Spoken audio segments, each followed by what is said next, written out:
Hello students, welcome to Sri Vardhaman Vidyalaya online education. Here we are going to see the part 4 of an chapter 12 electricity. In this chapter we are going to study about effect produced by electric current. An electric current can produce three important effects. They are heating effect, magnetic effect, chemical effect.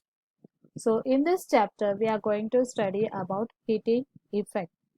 Heating effect of current. A cell is the sources of electric energy. Due to chemical reaction inside them, a potential difference is set up which is responsible for the flow of current through any circuit. So to maintain this flow, the source continuously has to provide the energy. But only part of this energy helps in maintaining the current consumed into useful work. Rest of energy may be lost in the heat by rising the temperature of the appliance. Therefore, when electric current is passes through a high resistance wire like nichrome wire, then the wire become very hot and produce heat. In purely resistive circuit, the sources of energy continuously get lost in the form of heat. This is called heating effect of current. This is obtained by the transformation of electric energy into heat energy. Example, electric heater, electric fan. Calculation of heat generator in a conductor. Assuming a conductor as a resistant wire which resists the flow of current through it. So, the work must be done by the current source for the continuous flow of current. The work done by the sources when the current I flow through a wire of resistance R. When electric charge Q moves against a potential difference V, then the amount of work W is equal to Q into V, where Q is the charge and V is the potential difference. From the definition of current, I is equal to Q upon T or Q is equal to I into T. From the Ohm's law, V upon I is equal to R or V is equal to I into R. Now, work done W is equal to Q into V. So, substitute the value of Q. So, Q is equal to I into T and substitute the value of V. V is equal to I into R. So, we will get W is equal to I into T into I into R. So, I and I it will become I square R T. Assuming that all electric work done or electric energy consumed is converted into heat energy, that is heat produced. So the heat produced is given by H is equal to I square into R into T.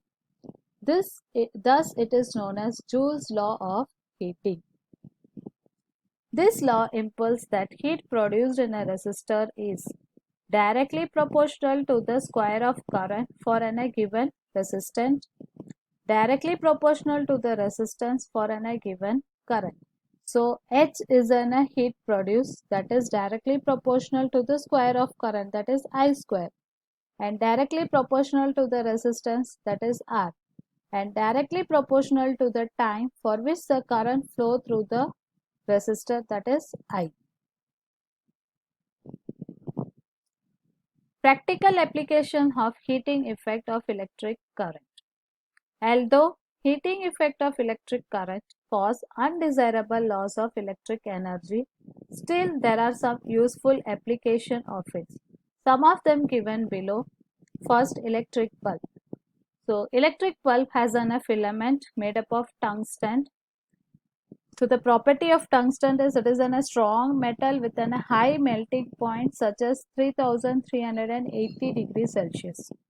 So, most of the power consumed by this is lost in the form of heat and some part is converted into light because it has a high resistivity and high melting point.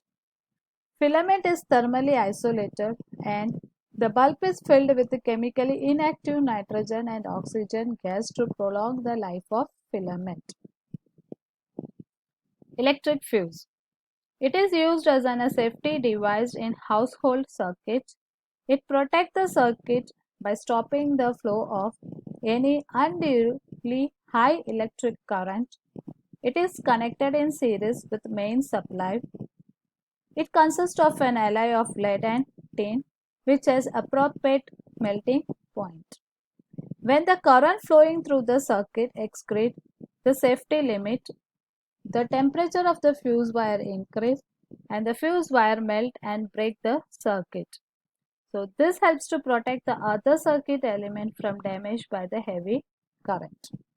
The fuse are always rated for different current values such as 1 ampere, 2 ampere, 5 ampere, 10 ampere, 15 ampere, etc.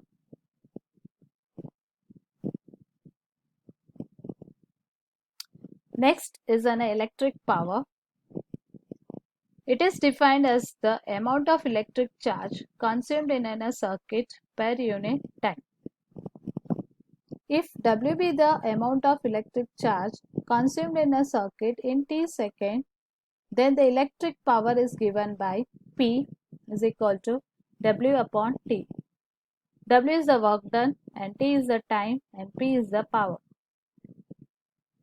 So from these equations we can write W is equal to electric energy V into T, that is Q is equal to I into T. So here instead of Q we can substitute the value I into T. So power is equal to volt into time into I upon T. So T will be cancelled.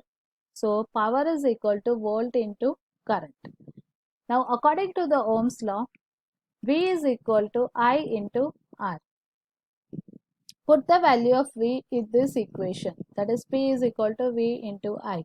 So now the power is equal to I into R into I. So I and I, it will become an I square into R. Now you know that the current is equal to potential difference upon resistance.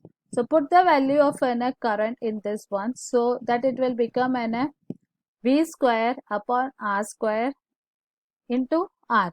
So what happens? The R will be cancelled. So we will get the answer V square upon R. So power is equal to V square upon R. The SI unit of the electric power is volt. So it is denoted by an W. 1 volt. So the definition for the 1 volt is if 1 ampere current flow through a circuit having 1 volt potential difference, it will become an 1 volt. So 1 volt is equal to 1 ampere into 1 volt. So 1 VA.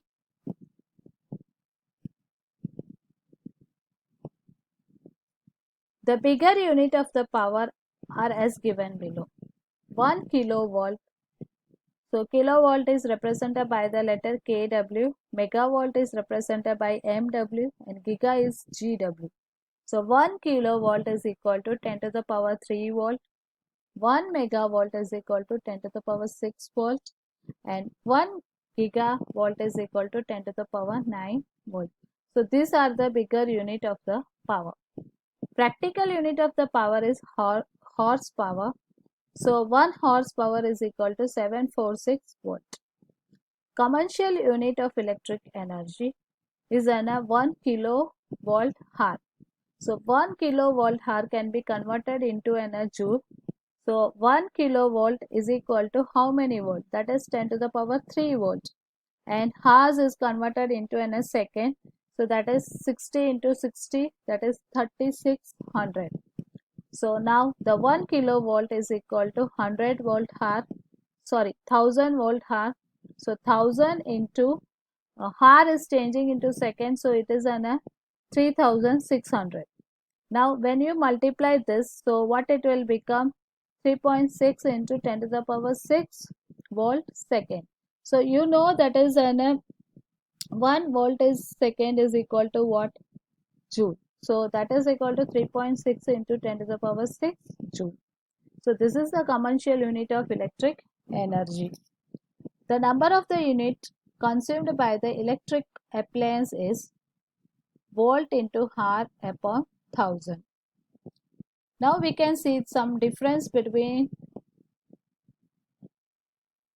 the resistance and resistivity. So resistance is the property of a conductor to resist the flow of charge through it. So the unit of the resistance is ohm. So it is denoted by the letter omega, and the formula is R is equal to V upon I, that is potential difference upon current. Resistivity. It is the resistance per unit length of a unit cross-sectional area of the material. The unit is ohm meter, so it is represented by the letter omega m. So rho is a letter to denote the resistivity. So rho is equal to R into A upon L. A is the area of a cross section and L is the length. So this is the difference between the resistance and resistivity.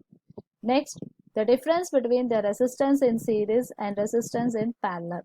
So resistance in series, so the effective resistance is always equal to the sum of individual resistance. R is equal to R1 plus R2 plus R3, and here R is the effective resistant and R1, R2 and R3 are the individual resistant. The resistance in parallel, the reciprocal of the effective resistant is equal to the sum of the reciprocal of individual resistant. So 1 upon R is equal to 1 upon R1 plus 1 upon R2 plus 1 upon R3. The current flowing through each resistant is same in series, and current divides among the resistance in parallel. So resistance in series, the potential difference is different across the different resistant, and in parallel the potential difference is same across the different resistant.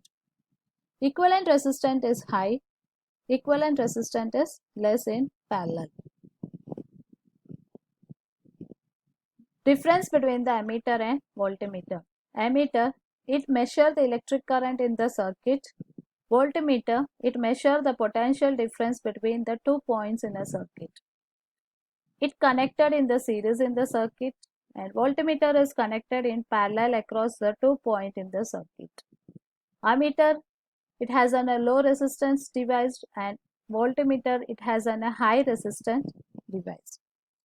Next, the difference between the electric energy and electric power. Electric energy, the work done or the energy supplied by the source in maintaining the flow of electric current.